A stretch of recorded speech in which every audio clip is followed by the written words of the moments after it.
Hello there. Happy Monday. We are live.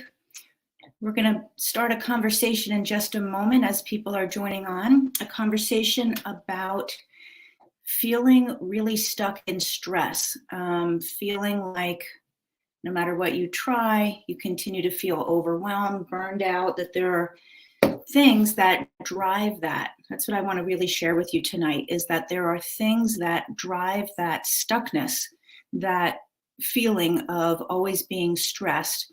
And it obviously affects your health. It affects how happy you feel in life. It affects your relationships. It affects everything. So I just want you to really listen to this conversation as you join in. Say hello, please, as you do, and where you're from. I would love to know. But listen to it from, how does that apply to me? How does that actually make sense when I look at it through the lens of my life? Okay. And if you have any questions, I'd be happy to answer them as well. So if you're listening live or if you check out the replay later, my name is Linda Downey. I am a functional diagnostic nutrition practitioner, a transformational health coach with a strong training and practice of spirituality in the work that I do with my clients. And I really specialize on working with women who feel stressed, overwhelmed, burned out, have chronic health issues that they can't really get any traction on or reverse. They're just sort of stuck in taking prescriptions or just feeling burned out and stuck in life generally. So that's who I am. That's my background. And as I said, tonight's conversation, which is streaming in multiple places. So if I don't see your comment or question or just hello in the moment, I will definitely go back later. But tonight's conversation is about what are the background issues that could be at play and probably are at play in your experience of life as a constant source of overwhelm, something that you're forever coping with. Okay. So what I really want to point out right at the get-go is that a lot of what drives us in feeling like we have to do more, we have to work harder, we have to be perfect, or if we're not going to be perfect, we're just going to be the one who shows up the hardest, or it's all on us, we can't rely on other people. All of those things are things that keep us kind of on a hamster wheel. But those things come from background issues in our life that not everybody has, believe it or not. And it probably just feels like normal to you, or doesn't everybody feel this way? But it's not the case. So the background things that I'm talking about are three. I'm going to narrow it down to three basic, what we call core wounds. So these are core, meaning at the center of, at your core, wounds that happen very early in our life. And then that wounding, as a result, keeps us seeing life in a particular way and keeps us choosing behaviors that have us feel very overwhelmed and get us to the point of burnout. So let me go over those three core wounds first for you, okay? The first one, and this is true for every human being, these are things that we all need, no matter who we are, no matter what culture we're from, what race we are, what gender we are, it doesn't matter. As a human being, we all need these. And the first one is unconditional love. Just really, especially up until the age of 7, 8, 9, really getting the message that we are loved unconditionally. And it may be that you look back on your childhood and go, I had a pretty good childhood. Yeah, my parents loved me. And I'm sure if you're thinking that's true. But what a child experiences that feels very conditional and feels like maybe they don't love me, or maybe they're not loving me in this moment, is very real, even for those of us who had really great, normal childhoods. So it could be something like, I can't believe you did that. Why would you do that? I know you know better. I know I taught you better. Or even for younger children, sometimes parents will say, no, no, no, you're not going to be a bad girl and do that. Or no, good boys don't ever do that. So even if it's delivered nicely, and it's a way of trying to motivate children or steer them in a better direction, a lot of times the message is, if you're not this way, then you're not good or you're not even lovable. So sometimes when parents are even more aggravated, like just go in your room. I can't even look at you right now. I can't believe you did that. Just go in your room. Something like that. It really feels like we're not being loved. And I get it. People are human beings, right? Like sometimes you're not really feeling love in the moment when somebody's aggravated you. So this is not meant to put any pressure or blame on anybody, but I just want you to look in your life, how often were those kinds of messages present? And that's the first one. That's a core wound. That is for children, something that really hurts them in their spirit. And so what will come of all three core wounds is striving. If I just be better, the decision that we make when we're 4 or 5, but if I just be better, then mom won't say that to me anymore. Then dad won't get aggravated and, they won't have a fight over my behavior, something like that. So that is in the background that then drives us in our choices for decades. Decades later, we are still trying to hustle for that feeling of we can be loved unconditionally. And mostly we only get it from our dogs, that unconditional love, right? People can be very conditional in how they give love. So what happens is, once you have that experience and you sort of make that interpretation in your brain, or you make your mind up like, I guess I'm not going to be loved all the time unless I do it perfectly, unless I be better, whatever it is. And now it's very hard for the brain to give that up. So when we get into our 20s and our 30s, and then we're in relationships, or we're just looking for approval at our job, looking to move up and to get that, great recommendation from our boss, whatever it is, that in the background, that core wound is always there. Okay, so that was one of them. The second one is, I need to know that I'm significant. I need to know that I matter and how I feel matters. And that's a very important one, again, especially when we're young. But if you have a household, so remember I said, look at this through your life, go back into your childhood and just look. If you had a household where maybe there was 4 or 5 kids and there just wasn't enough resources to go around to, if somebody was upset or having a bad day or crying, it was kind of like, we got to go, like, get over it. We got to go. Or I'll give you something to cry about. That was one my dad used to say all the time. I'll give you something to cry about if you want to cry, which meant the thing I was crying about was clearly not important enough. And the whack that he was threatening to give me, which he never did, but he would say that would be more important. So the message is, the way I'm feeling right now is not important. And sometimes even it's not even crying, but again, if you're kind of lost in the shuffle of a lot of kids, or you're the youngest, the last one, and you just always have to go with the flow, and you just learn you have to go with the flow. So you keep your mouth shut because the household already seems stressed out enough, then that's what happens. That becomes a core wound. And it's, again, no blame or responsibility. It's not like, anybody's purposely trying to hurt someone else, or it's just, it's just how life is. But for a child, it's a big deal. It does cause core wounding. And so that kind of interpretation is going to have people do things like, I'll just keep my mouth shut and go with the flow because that's what I did when I was little.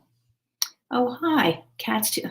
Okay, so people have been on, and I'm just getting the messages now. Thanks, Michelle and Carla. Hi, Carla, from West Virginia. Yes, cats too. I mentioned before dogs. That's where we get our unconditional love, but also from cats for sure. But so that one, that am I important? Are my feelings important? That can just with, busy schedules or full households, or just if there's stress in the house, but kids kind of learn I can't add to the stress, or I better take care of this myself because my saying that I'm not okay or my crying isn't really being taken care of. So I'm just going to shove that down and I'm going to just handle things myself.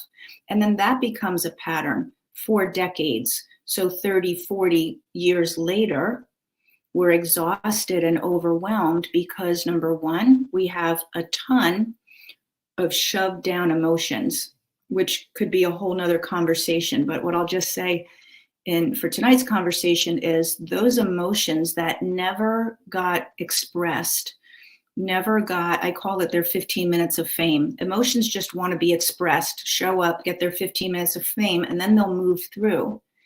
But we have messaging that certain emotions are not okay, right? Like a lot of people are very uncomfortable when somebody is sad around them or in grief. We don't know what to do.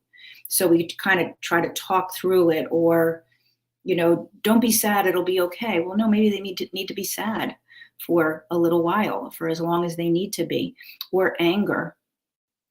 Especially like girls. I think little boys are taught, boys don't cry, suck it up. Girls are taught, don't be angry. You're not a nice girl if you're angry. You need to make it be okay for people. So there's that messaging there. And if nobody really teaches you how to process out those emotions, those stored emotions stay there. So that is going to contribute to a constant experience of stress and overwhelm because those emotions are still in you. Emotions are energy. Energy never gets destroyed, right? You know that from high school. Energy never gets destroyed. It just can change form, right? But all of the energy available to us, the universal energy, it has always been, it will always be, it's everything. And it never gets destroyed. So if we don't learn how to move it out and transmute it into something else or allow it to leave our body, it's in there. And that's causing a lot of pressure on the nervous system. That keeps the nervous system turned on. That keeps the nervous system in fight or flight. Okay. And then the third core wound, just to keep it in the context of this conversation, the third core wound is, so what did I do? Am I loved unconditionally? Am I significant and important? And is it secure in the house? Do I feel secure? So safety. As human beings, the number one thing we are most concerned with is safety. It's just what it is to be human, is to be worried about safety. And throughout, since there have been humans on the earth, we've had to worry about safety, like, are we safe from the elements? Are we safe from predators? Are we safe from each other? It's just a constant, background that people are always mapping life onto. Am I safe? So if you grew up in a household where it wasn't safe, now, let me qualify that. Maybe you personally were safe. I'm not saying anybody was, threatening you physically, or maybe they were. Maybe it wasn't safe for you physically, and that's obvious if you think about it. Or maybe that wasn't happening, but you just had a sense that in your household it wasn't safe because maybe your parents argued a lot. So they just had issues in their marriage. They didn't have tools to deal with that well, and they argued a lot. And so you would lay in bed and listen to the arguments and think something bad's going to happen. I can feel it's bad energy. Something's bad's going to happen, I don't feel safe. Or maybe there were just circumstances like a single parent household or an alcoholic household or any addiction. Really, any addiction could be a shopping addiction. Addiction is addiction. It's somebody's way of dealing with their own pain when they don't have the tools to deal with their own pain. So could be addiction in your house, could have been a single parent household, could be money issues, could be like in my household, not growing up, my household as an adult, my daughter was very sick and in the hospital most of her life. I know my son, he was 2 when she was born. So when he was 2 and 3 and 4 and she was going to the hospital and we were rushing to the hospital, he had a very strong sense of something's not okay. Mommy's not okay. She's crying. Daddy's not okay. Like it wasn't okay in our household. So we had to do a lot of repair and healing that, because that is a core wound. So when you have that core wound, your perspective of life is life isn't safe. It's not going to work out okay. I need to be on my guard. That might be one where I need to do it myself. I need to do it myself because when I was little, the adults in my household couldn't handle it. They were either always fighting or they were upset, or we always had money issues. So I stepped up and I figured out I have to take care of myself. Oh, and I was only 7 years old when I did that. I'm just giving an example. But then that carries on through decades. So that creates a life perspective of life isn't safe. I have to do everything myself. I can't trust things are going to work out. Those are all life views that come from beliefs that you created when you were little, but they all keep you stuck in stressed and overwhelmed now. So it really doesn't matter what the actual circumstances of your life are. It really doesn't matter if you have enough money or not enough money. You're still going to be worried about it, even if you have enough. It doesn't matter if your schedule is, not overflowing and you have a good job. You're still going to feel like you have to do more. I have to show up more. I have to be the last one to go home. I have to do the extra work. It all comes from that core wounding. So those are the 3 main core wounds that as children, if we experience them, and honestly, I can't imagine that anyone does not experience at least one of them. It just is what it is, right? But the good news about that is you can, once you recognize it, you can heal that. You can actually do what it takes to change that life perspective. It takes something. It's not just like, oh, today I'll change, because the brain, once it decides something, it wants to hold on to that. So you have to do some work on rewiring, and you have to teach your nervous system, which has been triggered on, how to shut off, all of that. But it is possible. You don't have to stay in that triggered on place, because you've probably noticed, if this conversation interested you, it's because you've noticed it really doesn't matter what the job is. It really doesn't matter who the relationship is with. It really doesn't matter whether I was in college or now I'm 25 years in the job market. I still feel the same way in my life, or the circumstances show up very similarly.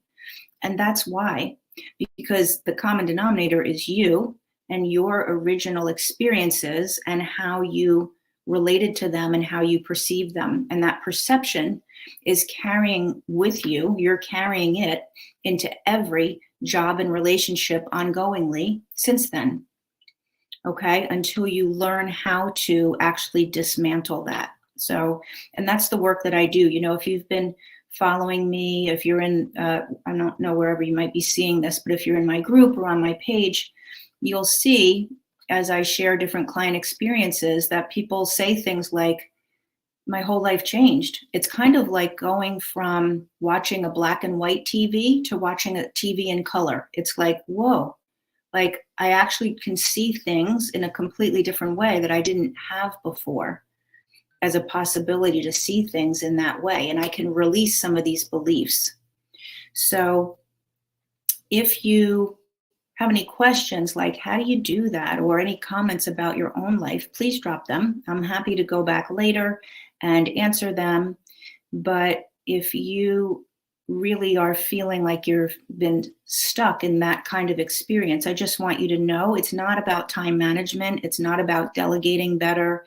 It's not about maybe I need to leave this job and go get another job. I can't do this job anymore because it's going to show up in the next job. I had a client last fall who was a hospice nurse. And when she called me, she was ready to leave her job. Like, I am done. I cannot do this. This is draining me. I have no life. I'm exhausted. My marriage is affected.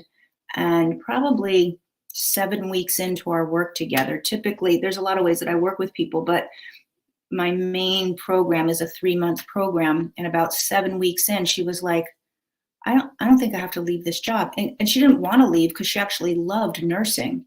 But she had so many preconditioned programming about how she was supposed to be as a nurse, what that would look like. And by the way, her main thing, her main core wound was she wasn't loved conditionally as a child. So what better way to get love than to show up when people are dying and to bring care and nurturing to people who are sick and to people who are dying and their family members. Like, you're just going to get love when you show up that way. So that was her hustle to keep every day, get some validation that she was loved. So that's another place to look. Like, what do you choose in your life? Are you always trying to fill the wounding from one of those 3 issues? Are you trying to feel important and significant? Are you trying to prove that you are lovable? And are you doing something to feel safe? That might look like you're in a job that you hate.